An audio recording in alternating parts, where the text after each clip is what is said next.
अपने मन की रक्षा करना आपको जीवन की ओर बढ़ाएगा। हम किसी चीज की रक्षा क्यों करते हैं, आप समझे? अगर इस पिलर को कोई नुकसान नहीं है तो इस पिलर की रक्षा करने की कोई जरूरत नहीं है, लेकिन अगर इसे नुकसान है तो इसके लिए रक्षा करने की जरूरत है। हालेलुया। रक्षा करने का मतलब है कि कुछ ना कुछ हमारे मन को कोई है जो नुकसान पहुंचाता है, जो उस पर हमले करता है, जिसकी वजह से हमारा मन भ्रष्ट हो सकता है, हम भटक सकते हैं। और इसलिए चाहिए कि हम अपने मनों की रक्षा करें। अपने मनों की रक्षा इसलिए हमने करनी क्योंकि कुछ तो है, कोई है जो हमारे मनों के ऊपर हमला करता है, हमारे मनों के ऊपर। आप जानते हैं वो कौन है? आप जानते हैं कौन है वो? सभी बोलिए। वो है शैतान, जो आपके मनों पर बहुत अधिक हमले करता है, बहुत अधिक। मैं आगे कुछ और भी बातें बताऊंगा आपको, अब इस बात को याद रखें। शैतान आपके मनों पर हमले करता है बहुत प्रकार से, बहुत सारी बातों से। हमारा मन एक युद्ध की रणभूमि है। रणभूमि समझ सकते हैं ना, जहां पर लड़ाइयां होती थी, जैसे वैसी युद्ध भूमि, समझ रहे हैं आप? रणभूमि जहां पर युद्ध होते थे। हमारा मन वह रणभूमि है। हमारा युद्ध जो होना, हमारे युद्ध की भूमि ये कोर्ट कचहरी नहीं है जहां पर किसी के साथ कोई केस हो जाए वहां घूमते फिरे, किसी के साथ मुकदमा करना, किसी के साथ लड़ाई झगड़ा करना। ये हमारे रणभूमि नहीं है। हमारा जो रणभूमि युद्ध क्षेत्र है वो है हमारा मन।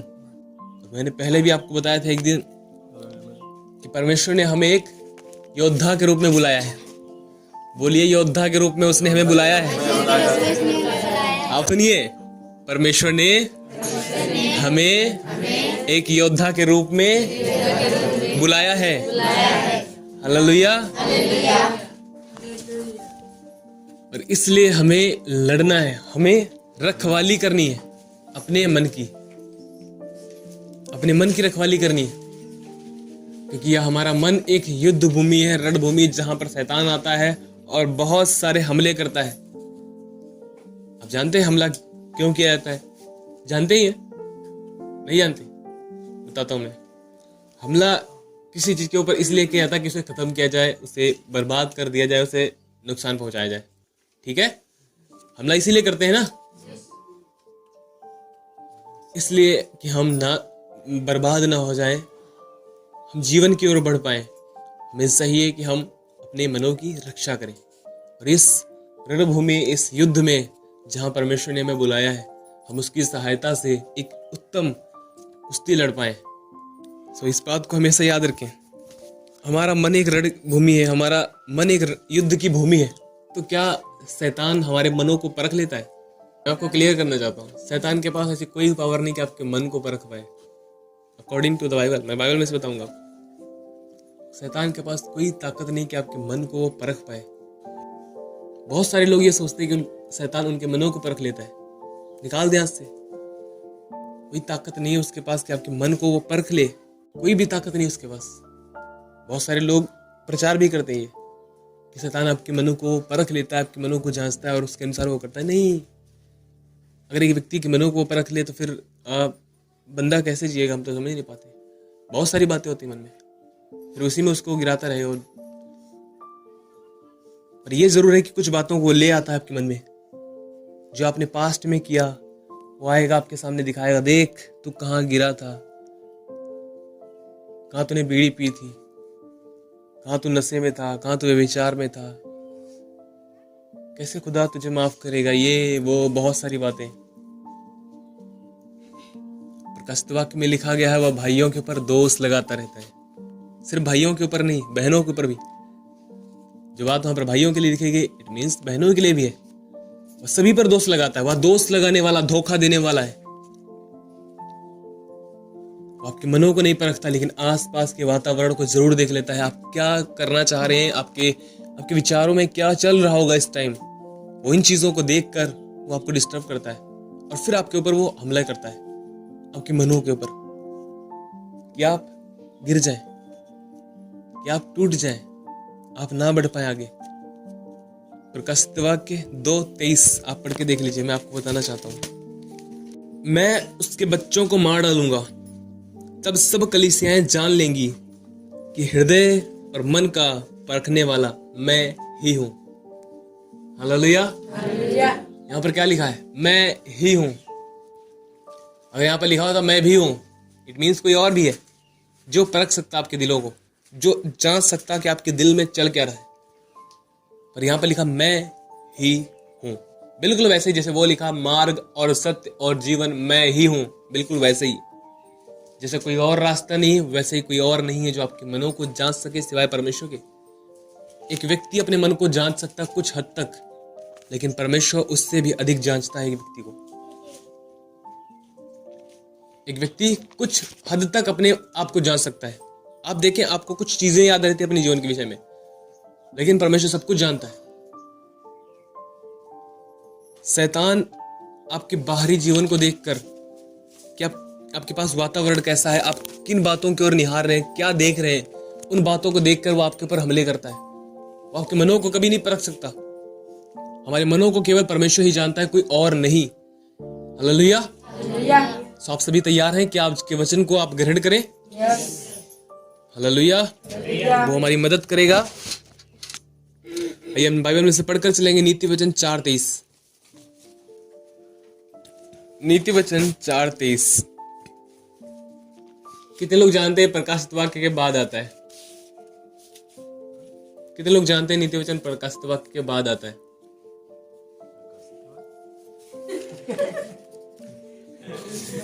ठीक है, आप समझ गए। थैंक यू, आप पढ़ने वाले हैं। मैं आपको देख रहा था कि आप कुछ पढ़ते हैं या फिर ऐसा ही जो भी यहाँ से बता दे आप मान लेंगे। नहीं, ऐसा नहीं होना। हालेलुया। मैं यहाँ से कुछ भी बता दूं, आपने उसे परखना है कि क्या सही और क्या गलत है। हालेलुया। एक बुद्धिमान व्यक्ति की पहचान हुआ है, पहले वो जांचता और परखता है कि क्या सही और क्या गलत है। यहाँ से कुछ भी कोई बोल के चला जाए, आप मत स्वीकार करें, आप पढ़ें क्या लिखा गया है, क्या लिखा गया है इस कलाम में, और क्या एक बंदा आके बोल के जा रहा है। बहुत सारे लोग गुमराह इसीलिए हैं क्योंकि वो खुद कलाम को नहीं पढ़ते हैं। अगर आप नहीं पढ़ेंगे, आप गुमराह किए जाएंगे बहुत आसानी से। अगर आपने ना पढ़ा होता कि नीति वचन प्रकाशित वाक्य के बाद आता है, आपने क्या कहना था? ठीक है, यह चीज बहुत जरूरी है कि आप इसे समझ लें। हालेलुया। कुछ भी जो यहाँ से बोल रहा है बंदा, उसको समझो कि क्या ये बाइबल के अनुसार है। कोई भी हो, हर व्यक्ति कहीं ना कहीं चूक सकता है, गलत हो सकता है, पर आप धोखा ना खाएं। बाइबल लिखा आप धोखा ना खाओ। हालेलुया। इसलिए परखो हर एक चीज को। मैं परखने के ऊपर बहुत ज्यादा ध्यान देता हूँ और इस बात पे आज बहुत ज्यादा ध्यान देंगे। ठीक है, लिखा है 4:23 पढ़ेंगे। सबसे अधिक अपने मन की रक्षा कर, क्योंकि जीवन का मूल स्रोत वही है। हालेलुया। आइए हम सभी आगे ध्यान देंगे। ये जानते हैं आप नीति वचन किसने लिखा है? राजा सुलेमान ने। ऐसे बोलना है, राजा सुलेमान ने। तो आप जानते हैं परमेश्वर ने राजा सुलेमान को दर्शन दिया था और परमेश्वर ने उससे कहा, मुझसे मांग, तू क्या चाहता है। उसने बहुत सारी बातों को छोड़ दिया, केवल एक बात उसने मांगी, मुझे बुद्धि दे कि मैं तेरी प्रजा को चला सकूं। और परमेश्वर ने उसे इतनी बुद्धि दी, उसने कहा मैं तुझे इतनी बुद्धि देता हूं, तुझसे अधिक ना बुद्धिमान कोई पहले था और ना कभी कोई होगा। इस दुनिया के सबसे बुद्धिमान व्यक्ति ने इस पुस्तक को लिखा, नीति वचन। उसने अपने जीवन में बहुत सारी बातों को देखा और बहुत सारी बातों को परखा, और उसके बाद एक बात वह लिखता है, सबसे अधिक अपने मन की रक्षा कर, क्योंकि जीवन का मूल स्रोत वही है। मूल स्रोत समझते हैं क्या होता है? मूल मतलब आरंभ होना, जहां शुरुआत हो रही है, स्रोत जहां से कुछ निकलता है। सबसे अधिक अपने मन की रक्षा कर, क्योंकि जीवन का मूल स्रोत वही है। और यह बहुत जरूरी है कि हम अपने मनों को जांचें, मनों को देखें। जैसा कि मैंने पहले भी आपको बताया कि शैतान आपके मनों पर हमले करता है, क्योंकि हमारा मन ही है एक युद्ध की भूमि, रणभूमि, जहां पर वो आता है हमले करने के लिए कि हम गिरे और हम ठोकर खाएं, हम मसीह में पीछे हट जाएं, हम भ्रष्ट किए जाएं और परमेश्वर के वचन से दूर हो जाएं। ये पढ़ते हैं 2 कुरिन्थियों 11:3। परंतु मैं डरता हूं कि जैसे सांप ने अपनी चतुराई से हवा को बहकाया, वैसे ही तुम्हारे मन उस सिधाई और पवित्रता से जो मसीह के साथ होनी चाहिए कहीं भ्रष्ट ना किए जाए। हालेलुया। संत पौलुस कुरिन्थियों की कलीसिया को लिखकर पता क्या कहते हैं? परंतु मैं डरता हूं कि सांप ने जैसे अपनी चतुराई से हवा को बहकाया था, वैसे ही तुम्हारे मन उस सिधाई और पवित्रता से जो मसीह के साथ होनी चाहिए कहीं भ्रष्ट ना किए जाए। राजा सुलेमान कहता है कि सबसे अधिक अपने मन की रक्षा कर, क्योंकि जीवन का मूल स्रोत वही है। और पौलुस भी इस बात को कुरिन्थियों की कलीसिया को लिखकर कहता है कि अपने देखो कि किस प्रकार उसने हवा को उसने बहकाया था, शैतान ने। उत्पत्ति में जब आप पढ़ते हैं आदम और हवा के विषय में, जब परमेश्वर ने आदम और हवा को बनाया, उसको बागे अदन में रखा, परमेश्वर ने उसे कुछ आज्ञाएं दी। वहां पर 2 वृक्ष थे, जीवन का एक वृक्ष था और दूसरा भले और बुरे के ज्ञान का वृक्ष था। परमेश्वर ने उससे कहा था इस बाग के सभी वृक्षों के फल आप खा सकते हैं, परंतु एक वृक्ष है जिसका फल तुम ना खाना, वो था भले और बुरे के ज्ञान का वृक्ष, जिसमें भले और बुरे का ज्ञान का फल लगता था। और परमेश्वर ने कहा था कि तुम इस वृक्ष के फल को ना खाना। लेकिन इतनी सटीक, इतनी साफ परमेश्वर ने आज्ञा दी थी, और उसके बाद भी शैतान पता अगर हवा से क्या कहता है? क्या सच है कि परमेश्वर ने कहा है इस बाग के किसी भी वृक्ष का फल ना खाना? मैं फिर से कहूं, शैतान ने उससे कहा क्या सच है कि परमेश्वर ने कहा है कि इस बाग के किसी भी वृक्ष का फल ना खाना? ऐसा नहीं था। वहां पर क्या परमेश्वर ने कहा था इस बाग के किसी भी वृक्ष का फल ना खाना, नहीं तो जिस दिन तुम इसका फल खाओगे उसी दिन तुम मर जाओगे। उस दिन वहां पर लिखा था कभी ना खाना, तुम इस वृक्ष का फल कभी ना खाना, क्योंकि जिस दिन तुम इस वृक्ष का फल खा लोगे तुम मर जाओगे। और वो आकर क्या कहता है?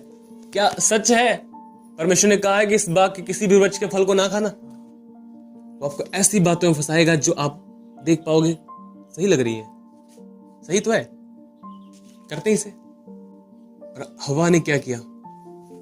फिर उसके बाद उस फल को देखना स्टार्ट किया उसने, कितना अच्छा ये फल, ये बुद्धि देने वाला लग रहा है, ये मन भाव है, कितना सुंदर लग रहा है। उसने उसकी सुंदरता को देख लिया। और नहीं, उससे पहले उसने पता क्या कहा?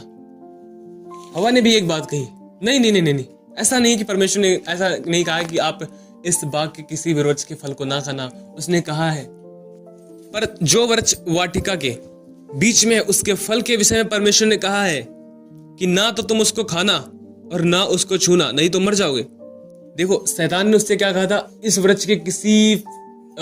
के किसी भी वृक्ष के फल को तुम ना खाना। क्या परमेश्वर ने ऐसा कहा है कि तुम इस बाग के किसी भी वृक्ष के फल को ना खाना? पर हवा ने क्या कहा?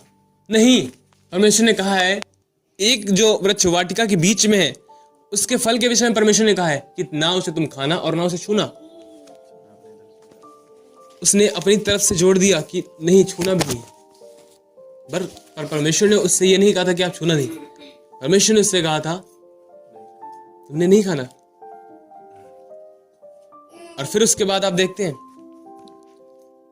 फिर जब उसने उस फल को देखा कितना सुंदर है, ये मन भावना है, ये बुद्धि देने वाला है, फिर उसने अपना हाथ बढ़ाया और उसे खाया और स्वयं खाया। उसके बाद अपने पति आदम को भी दिया, और जिसके बाद उन्होंने खुदा की आज्ञा को तोड़ दिया, और उसके बाद वो खुदा से दूर हो गए, उनका जीवन भ्रष्ट हो गया, वो भटक गए, वो उनके जीवन में पाप आ गया और परमेश्वर की उपस्थिति से दूर हो गए। क्यों संत पौलुस उस बात को कुरिन्थियों की कलीसिया को लिख रहा है? शैतान हवा के पास आया और उसने बहकाया, उसे बहकाया था उस दिन। एक बात हमेशा याद रखें कि शैतान कभी भी आएगा, वो आपको एकदम नहीं कहेगा नशा कर। उसे पता है कि आप नशा नहीं करेंगे। वो कभी भी नहीं आएगा कि उठा मोबाइल और इसमें गंदी वीडियोस निकाल और वो देख। उसे पता है आप ऐसा नहीं करेंगे। वो कभी भी नहीं आपसे ये कहेगा कि जा किसी से रिश्वत लिया, ऐसे कभी सीधे नहीं कहेगा।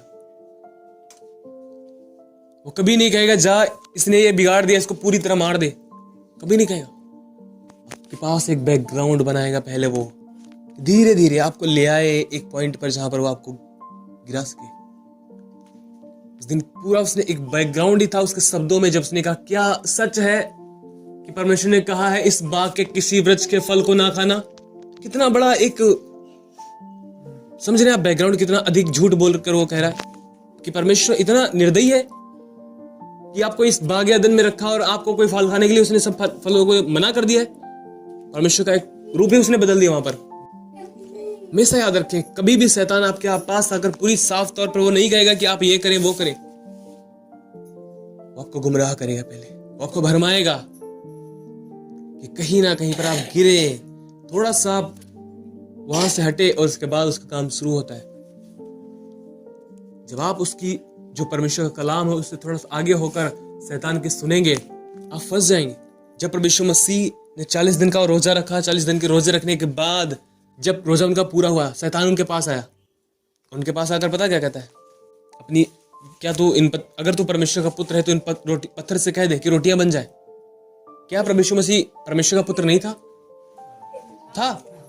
फिर क्यों कहा अगर तू परमेश्वर का पुत्र है तो कह दे इन पत्थरों से रोटियां बन जा। और क्या वो परमेश्वर मसीह अगर पत्थर से कह देते रोटियां नहीं बन जाती? बन जाती ना। पर वहां पर था क्या, हमें किसकी सुननी है और किसकी नहीं सुननी है। और दूसरी चीज, परमेश्वर शैतान आपको हमेशा उन चीजों में फंसाएगा जिनमें आप भूखे हैं, जिनकी लालसा आप करते हैं। इसे ध्यान से सुने, जिन चीजों की आप लालसा करते हैं उनमें ही शैतान आपको फंसाएगा, क्योंकि आप वो देखेगा आप कहीं पर वीक है, आपकी कमजोरी को कहीं पकड़ेगा वो।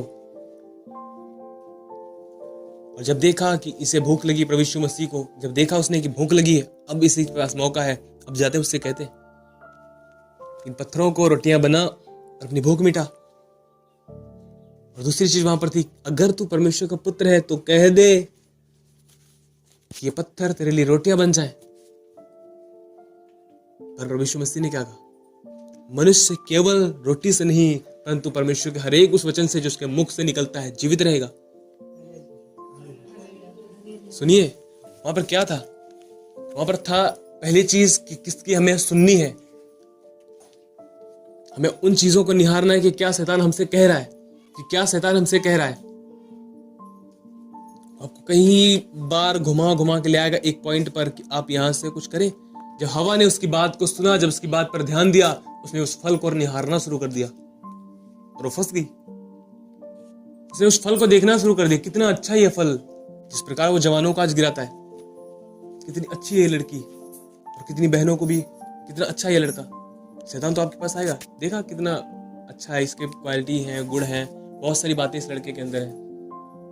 एकदम थोड़ी ना बोलेगा शादी कर ले, नहीं, थोड़ा घुमाएगा, बैकग्राउंड बनाएगा कि आपको फंसा सके। जब आप उसकी बातों को सुनेंगे और उसकी ओर निहारना शुरू करेंगे, उन बातों को देखना शुरू करेंगे, आप गिर जाएंगे, फंस जाएंगे। बहुत जरूरी है कि आपने मनों को लेकर सावधान हो, क्योंकि ये युद्ध की एक भूमि है जहां पर शैतान आता है और आपको लड़ना होगा। हालेलुया, आपको लड़ना होगा। और उस कुरिन्थियों की कलीसिया को कहता कि मैं तुम्हारे विषय में डरता हूं कि शैतान ने जैसे हवा को बहका दिया था, उसने भरमा दिया था, कहीं तुम्हारे मनों को वो उस सीधाई से ना भटका दे और मसीह के साथ जो पवित्रता होनी चाहिए उससे वो भटका ना दे आपको। उसकी शैतान की एक चाल है, वह सीधाई से आपको भटकाना चाहता है और आपको अशुद्ध बनाना चाहता है, उस पवित्रता से भटकाना चाहता है। हर वह व्यक्ति जो भक्ति में जीवन नहीं जी रहा वो भटक जाएगा। मैं फिर से कहूं, हर वह व्यक्ति जो भक्ति में जीवन नहीं जी रहा है, भक्ति के साथ जीवन नहीं जी रहा है, वो भटक जाएगा, वो स्वयं अपने आप को नहीं बचा पाएगा। क्योंकि लड़ने के लिए एक व्यक्ति को जरूरत होती ताकत, लड़ने के लिए एक व्यक्ति को जरूरत होती सामर्थ्य, और वो सामर्थ्य कोई अपने आप से नहीं प्राप्त कर सकता, क्योंकि ये युद्ध ये उस परमेश्वर की ओर से मिलने वाली सामर्थ्य के द्वारा ही हम जय पाते हैं। हालेलुया। हम सामर्थ्य तभी पाते हैं जब परमेश्वर के पास जाते हैं, हम जब भक्ति में एक जीवन गुजारते हैं, और फिर उसके बाद ही हम जब सामर्थ्य पाते हैं तब हम लड़ते हैं और फिर हम जय पाते हैं। एक योद्धा के लिए जरूरी है कि उसके पास ताकत हो, और दूसरी चीज वो समझता हो कि किस प्रकार से युद्ध है, और इस युद्ध को समझे कि आपके मनों में, आपके हृदय में कैसी बातों को वो लेकर आता है और किन चीजों को आप स्वीकारते हैं और किन चीजों को आप नकार देते हैं।